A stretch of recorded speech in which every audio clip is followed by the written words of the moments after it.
Hi, good afternoon. My name is Charma Ludalope, and we will be discussing the last topic, which will be the ethical and legal issues in the nursing education. So, dalawang topic po ito. We have the ethical issues in the nursing education, which include the ethical system in nursing education, approaches to guiding students through ethical dilemma in practice, and ethical issues related to instructional role. And the second part will be the legal issues in the nursing education, which covers the license issues, due process issue, the student with a disability, and contractual issues. So the objectives of the study is to gain understanding of ethical and legal obligations of a nurse educator in teaching nursing students, and also to provide a deeper understanding of the ethical issues that clinical nurse educators encounter in their teaching practice and how these considerations contribute to student learning and some of the challenges that they encounter in the clinical setting. So first, we will talk about the ethical system and the nursing education. So nagpo-focus kasi ito sa role natin bilang nurse educator. Kung paano natin i-integrate itong ethical system na to sa nursing education. So the role and competencies of nurse educators are guided by various assumptions based on the ethical and legal practice of the nursing practice. So a nurse educator's training should meet the requirements of the learning institution that it employs him or her. So bilang educator, so we have to be expert on that subject matter. Why? Because especially sa kung if you wish to teach about ethical and legal issues, kailangan you have the experience, because of course the student will ask us kung during our time how did we deal with that kind of situation. So kailangan tayo doon. So kailangan ng expertise sa subject matter na to in order for the students na talagang ma-comprehend nila yung gusto nating ibahagi sa kanila. And the nurse educators must understand the scope of actions, legal provisions, and the obligation of the nurse educator and nursing students. So hindi lang naman si nurse educator yung may ethical obligations. Ganun din po si nursing students. So sa classroom, nagkakaroon ng the teacher and student relationship na kung saan, di ba, may mga may mga pinapractice tayo na parang good ethical relationship with our educator. Andun yung respect kay teacher, respect sa student. So another is that nurse educators should be updated with the present standards of practice, particularly encompassing the specializing domains that require evidence-based procedure. So especially ngayon, that talagang we are now parang na tayo, high-tech na kasi tayo ngayon. So with the advancement of technology, do you believe na mas maraming dilemma ang nag-occur because of that? And people also become more knowledgeable about the situation, na kung saan mas mahirap makipag-deal sa mga type ng mga taong ito, because they have the knowledge. And kailangan bilang educator, we also have to update ourselves sa mga ganitong bagay in order for us to be able to deal with them as well. So the reason why ethics is taught in the nursing school is to enable the nursing students to understand and apply themselves to ethics and ethical dilemma in practice. So nagsisimula yan sa school pa lang. Tinuturo na sa atin yung mga basics of the ethical principles, para doon pa lang nagkakaroon na ng idea yung mga student natin kung ano yung mga potential na ma-encounter nila sa practice nila sa nursing field. And this is also to improve the student learning outcomes, centering on critical thinking, communication, and the ability to work and contribute within the team, and the development of lifelong skills. Although, hindi naman natin sinasabi na magaling agad ang estudyante na ito kung for course, sa experience pa rin yan, no? Once na-expose na sila sa clinical setting. But then, ang ano kasi natin, the goal is to guide the students kung paano nila may improve yung ability nila in terms of critical thinking, communication, and yung relationship din nila sa mga makakatrabaho nila sa isang institution. So, yun nga yung tinatawag nating good work ethics. So, na-apply na yon doon. So, ito pong the Nursing Code of Ethics, if you have the time, pwede nyo pong balikan ito, no? Nandun lahat yung mga systematic guides for developing ethical behavior na expected sa atin. And they also provide answer to normative questions of what beliefs and values should be normally accepted. So if you have the time, balikan po ninyo ito. So, nandoon po lahat, nakasaad po lahat doon yung mga practices na expected sa atin. So, let us now go to the approaches to guiding students through ethical dilemma in practice. Because sa atin, bilang nurse educator, challenge yon sa atin. Of course, they will ask us of how we resolved a certain ethical dilemma that we encountered in our practice. So, bilang nurse educator, we cannot really provide them our own personal view. So, we have to be objective. Ibig sabihin, gusto natin silang matuto kung paano nila i-analyze yung situation or yung conflict na yon at kung ano yung mga naiisip nilang resolution to that conflict. And then, that time, i-guide natin sila kung ano yung mga strategies na effective para ma-resolve yung certain situation. So, ibig sabihin po nun, you have to be objective. Hindi natin pwedeng ipilit yung own personal view natin dun sa certain situation. So, according to O'Connor, he identified 4 ways that faculty can help students work through the ethical dilemma that emerge in their clinical learning. So, number 1, the students require coaching to identify the standard of principles involved. So, ito na yung knowledge, no? The basic principles. So, in our nursing school, doon pa lang, tinuturo na yung mga basics. So, alam ko naman kabisado nyo na yun, no? So, ito kasi yung, the importance of this is yung alam natin kung ano yung mga principle na yun. In order for us to apply that to a certain situation. Next is that students need help in identifying the source of their moral discomfort since they are so focused on their own developing values that they tend not to acknowledge the legitimacy of another belief system. So tayo, amateur pa kasi tayo, no? Kung amateur ka, parang nadi-disregard mo yung values ng ibang tao. Hindi mo masyadong na-acknowledge. So, dito, you have to identify kung ano yung mga moral discomfort mo. You have to resolve that as well. And ito kasi yung parang in order for you to develop maturity na maintindihan yung beliefs, yung value ng ibang tao. Yung magiging sensitive ka sa belief system ng ibang tao. Next is, since they have limited knowledge and experience, students need more information to understand the ethical principles involved in the nature of the potential outcomes of alternate decisions. So, hindi lang kasi enough yung alam nila yung, kahit sabihin mo kabisado pa nila yung mga ethical principles, hindi actually enough yon para masabing prepared na siya to deal with ethical dilemma. Of course, kailangan nila ng maraming situation na kung saan may apply nila kung ano yung mga strategies to resolve those dilemma in a way na ethically accepted.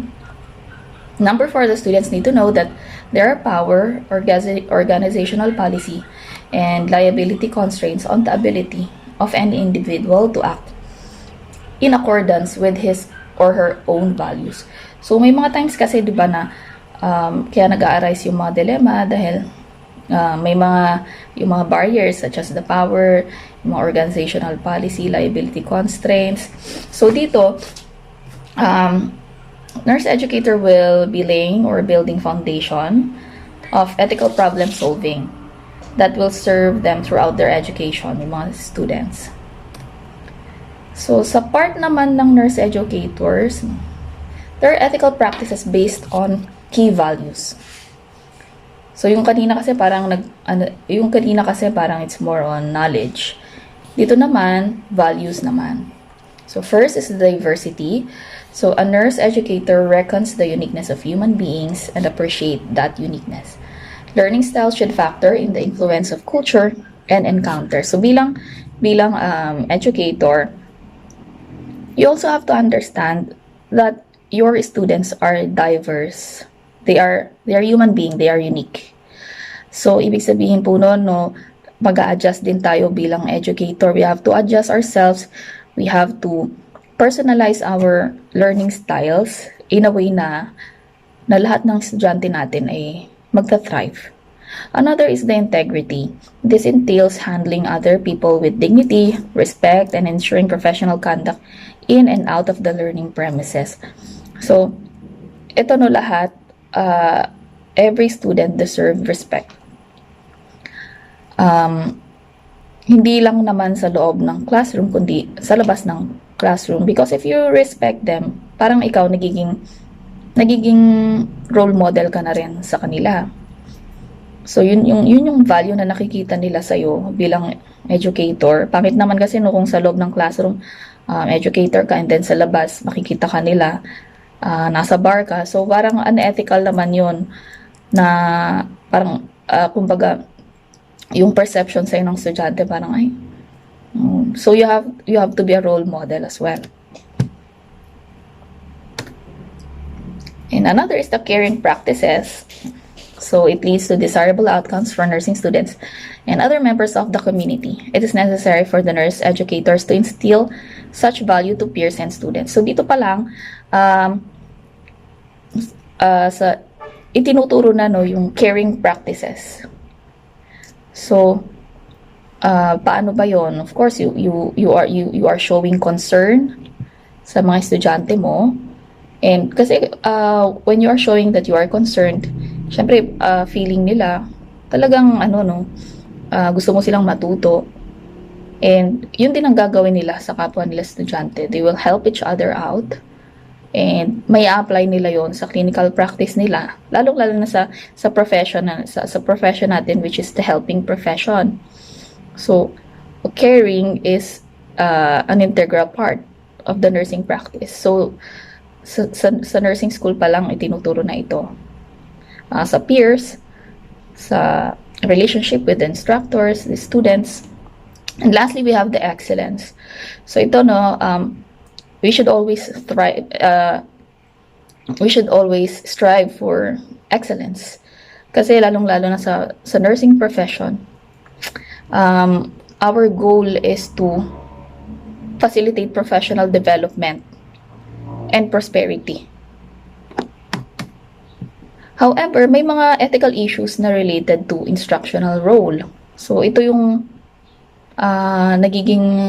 mga unethical practice na I don't know kung nag-exist pa ito ngayon, but at one point na experience natin ito, I'm sure. So number one is the academic dishonesty. So andyan yung I'm not sure kung meron pa rin ito ngayon, yung minamanipulate. Example dito, minamanipulate yung mga grades in order for a student to pass. Sometimes may bribery. Siguro rare na lang na mangyari ito, but still nag-exist. Another is the incivility. Ito yung rudeness ng isang instructor, yung sarcastic siya. So may tinanong na legitimate question naman yung tinanong ng estudyante niya, pero yung response niya is parang kinikriticize niya yung student. So, ang nangyayari kasi, parang napapahiya naman yung estudyante. So, parang sa susunod, takot na siyang magtanong kasi nayuyumiliate naman siya. Well, actually, di ba, the students will thrive when they are not afraid or humiliated. Another is the violence between peers or supervisor. Pwedeng nagkaroon kasi ng mga yung mga hindi pagkakaintindihan, of course. Kaya nagkakaroon, and then violence. Violence is not only physical violence, emotional violence, yan. Psychological violence. Another is the breach in confidentiality. Of course, bilang educator, we have to remind ourselves na all students have the right to confidentiality. So, obligation ng isang nurse educator na protektahan ang information ng kanyang estudyante. So, ibig sabihin nun, even the grades, hindi mo ipagsasabihan kung yung estudyante mo nagpaalam sa'yo, absent due to sickness, hindi mo rin yun pwedeng i-disclose sa ibang kaklase niya. Not unless bigyan ka ng consent na pwede niyang sabihin sa klase kung bakit siya absent. But basically, yung mga bagay na yun, kailangan confidential. Another is the defamatory statements. Parang kanina, no, sa parang incivility din ito. Ito yung mga words na, yung humiliating words na kung saan napapahiya ang estudyante. And lastly, the unfair treatment. So, ito po yung yung mga favoritism. I don't know kung meron pa ito, pero ayun nga, no, yung, ano bang example? Dahil favorite ka, mataas ang binibigay sa yung grado, which falls under the unfair treatment. So now we move on to the legal issues in the nursing education. So the nurse educators may be held responsible for failing to offer adequate supervision of a student in the clinical setting. The nurse educator may also be held responsible if a nurse harms a patient and the injury is deemed predictable, or if a student fails to meet standards of practice that other prudent students would meet in a similar situation. So ito, by law na ito, no, ito kasi sa part na ito, accountable kasi tayo sa students natin. So our legal obligation is for our student to avoid harm or injury to the patients kung sila ay nasa hospital setting na. Why? Because yun nga po, accountable tayo sa estudyante natin. Nako-compromise talaga dito yung license. So yun yung mga license issues na kung saan once na napatunayan yun na nagkaroon tayo ng negligence on our part, pwedeng ma-revoke yung license nating mga clinical instructors. The nurse educators are also responsible for ensuring students follow the same legal issues in the nursing education. That's why tinuturo lahat yun, no, yung legal nursing. Andun lahat yun. Yung mga pwede nating ma-violate. The nurse, however, hindi naman ibig sabihin yan na Of course, the nurse educators enjoy a constitutional right referred to as due process when an administrative process is filed against him or her regarding students or new nurses' failure to meet practice standards. Of course, hindi naman po yan basta-basta. Of course, may due process.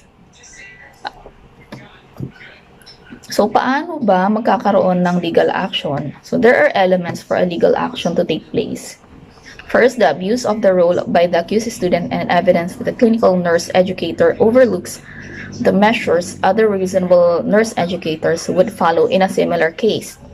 If the nurse educator fails to offer adequate supervision leading to harm of a patient by a student, or if a patient suffers injury due to nurse educator's failure to provide precise training.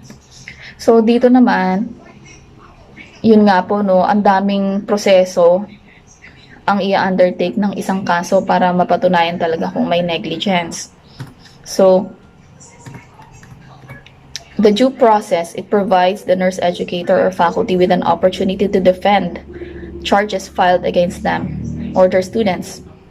It provides the privilege to be informed of allegation, present facts, and the right to constitutional fairness in the administrative process. So, dito, yun nga po, nabanggit ko nga po, mahabang proseso kasi ito. Hindi naman basta-basta mare-revoke ang license, no? May opportunities sa nurse educator na, or clinical instructor na i-defend ang sarili niya. Of course, ipe-present sa kanya yung na-violate niya. But, andun yung ipapaintindi kung sa kanya kung ano yung na-violate niya. And they will present facts. And the clinical instructors have the right to defend, to present witness. Pero kung napatunayan man ito, dun siya magfo-fall sa license issue na pwedeng ma-revoke talaga yung license niya. That's why, ang mga clinical instructors talagang, kung napansin niyo nung tayo yung nasa nursing school, every time we move, every time we do a procedure to a patient, talagang nakatingin siya. It's because of this. Kasi the clinical instructor has a serious legal obligation to us. Dahil their license is at stake. Ngayon, si estudyante din, meron din naman po siyang right to due process. This requires that students be informed of the problems and the need to improve when be given a time frame for doing so and have an understanding of the consequences if they do not. This is more on academic side naman. When disciplinary action is considered, different rules apply. In this circumstance, the individual must receive notice of the specific charge that is being made and the policy and the code that has been violated. So ito, si estudyante, let's say pabagsak na siya dun sa sa subject niya. Hindi naman din siya basta-basta i-expel ng school. Bibigyan talaga siya ng opportunity na mag-improve pa. Bibigyan po siya ng grace period, or ito po yung time frame na ibibigay na kung saan dapat maipasa niya ito, kung ano man yung binabagsak niya. Okay, and also bibigyan siya doon ng memo na kung saan ito ang magiging consequences kung hindi siya nakabawi. Ngayon, kung talagang nag-fail siya, pwede siyang maging subject to termination or pwede siyang ma-expel sa isang institution. So, ganun din po, no? Parang, yun naman yung due process sa part ng estudyante. Ipapaintindi sa kanya kung ano yung ibinabagsak niya, and bibigyan naman siya ng chance para ma-redeem niya yung ibinagsak na subject. Next, the student with disability. Ito, another issue din ito, no? So, the student with the disability is a person who has a physical or mental impairment or which substantially limits a major life activity. Paano mo ba masasabi na ito ay disabled student? So, meron tayong two-part test dyan. Pag nag-fall siya dito, magiging disabled student siya. First, the student must demonstrate a physiological disorder or condition, cosmetic disfigurement, or anatomical loss affecting one or more of the body system. So, physical po, more on physical. Second, the student must establish that this impairment substantially limits the student's capacity to provide self-care or to perform manual tasks, such as the ability to walk, see, hear, speak, breathe, learn, or work. So, ito pa kapag nag-fall siya dito, then mako-consider natin siya na student with disability. So, although a student may meet this definition, the law does not assume that the student with disability is able to meet the requirements of an educational program. The law requires only that an otherwise qualified individual not be excluded because of disability. So, yun nga po yung everyone has the right to education. To determine whether a student is otherwise qualified, faculty must clearly define the essential competencies of nursing, which include ability required to observe and communicate, physical capacity and motor skills, intellectual capacity and cognitive skills, behavioral, social, and professional attributes, and decision-making skills. So, nagiging issue ito kasi hindi mo naman pwedeng i-turn down kaagad ang isang estudyante na may disability. Of course, physically disabled lang sila, but mentally, 100% naman din yung kapasidad nila. So, nasa discretion no, ng isang institution kung paano nila i-accommodate yung ganitong estudyante, kung i-accept ba nila or i-accommodate nila, and as to what extent yung adjustment na gagawin nila in order for that student to be accommodated. O may ibang institution naman na kapag yun nga, may mga category sila na ito lang yung tatanggapin nila. Of course, lalo na sa nursing profession, kung may hearing kung may hearing impairment siya, critical 'yon kasi sa nursing profession, kailangan mo yung yung attention to details, kailangan talagang tayo doon. It's a very critical skill. Ngayon, kung may hearing disability siya, tatanggapin mo ba siya? Yun yung issue doon. So, nasa discretion yan ng institution kung paano nila i-accommodate yung mga ganitong type ng student. And lastly, ito na last na to, is the contractual issue. So, a contract can be oral po, it can be written, or a combination of both. It can be created formally or informally, such as yung telephone call lang, and it can be formed by action and conduct as well as by words. For example, the contract between an institution and faculty is comprised of the written guidelines, policies, and procedures as contained in the written materials distributed to faculty over the course of their employment in the institution. So, paano ba nagkakaroon ng issue dito? Example na lang po, no? A newly hired faculty did not disclose that she has multiple sclerosis. So, another example, hindi mo dinisclose that you were a convict. Yun. Kasi yung mga yun, kailangan dinidisclose natin. So, this is the last topic. This ends my report. So, yun nga po, no, bilang nurse educators, we have a legal and ethical obligations sa ating mga estudyante. And the nursing students must recognize the difference of these. And yun nga po, with the knowledge and insight of personal values, cultural norms, moral development, students learn how to be objective with decision making. So, yung mga different values. So, as a conclusion po, ito po yung magiging guide ng instructor and students in providing ethical and legal care. Yun lang po. Thank you po.